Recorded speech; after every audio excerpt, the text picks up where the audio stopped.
welcome to another tutorial. In today's video, we're going to be taking a look at our app called Social Proof. We're going to be seeing what has to be done once we create a campaign, and then what we need to do to integrate that application into our website. Let's go ahead and click on Create a Campaign so you guys can see the window that brings us to.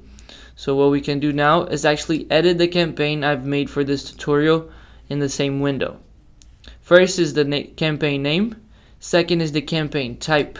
I'm going to choose this one as I'm using a contact form in my website. Third is your URL, but this has to be the live version of your website, not the editor version of your website. Fourth, guys, is the logo of your campaign. So like this one, this Builderall logo, or this picture here, this is what it will look like. Don't worry too much about your logo because this is only for you to view. Here we can have the option to show more button, and this is the button that they mean by this. We can use this pop-up and enable it in mobile devices. We can leave a quick campaign description to distinguish one campaign from another, and we can choose the theme for our notification. So when I click on orange, you guys can see that it changes here. I'm going to leave it as green and click save. Now all we have to do is click on this code button over here and integrate that code into our editor. So let's go ahead and click on that. And over here we're going to be focusing on the first two codes. The first one will go into your head script and the second one into your HTML box. Let's go ahead and copy the first code and jump into the editor so we can add it to our head script. Over here in the home page, all the way down, we can delete this and paste it.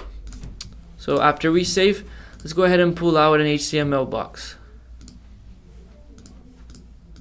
This is where your notification will be appearing, so we can resize it, and now we can edit and put in the code. So let's take all of this out, go back there, copy the second code, and paste it. There you go, guys. An example already appeared for us. What we can do now is right click it, and we can pin the element somewhere inside the website.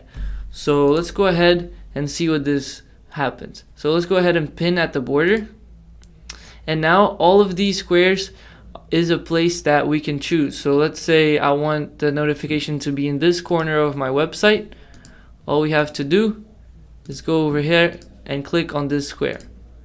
So there you go, guys. Now I'm scrolling my website up and down, and my notification is staying right over there where I chose. So it could be over here, anywhere you would like. So pretty much, guys, that's all you have to do. After somebody subscribes into whatever service you're providing them or anything like that, a notification will appear with their information. So this is really only for you. Your clients will not be able to see that. So thank you so much for watching this tutorial. I hope I've helped you and guided you to know exactly what you have to do with this application. If you have any questions, don't hesitate to ask us for help. Once again, thank you so much, and I'll see you in the next one.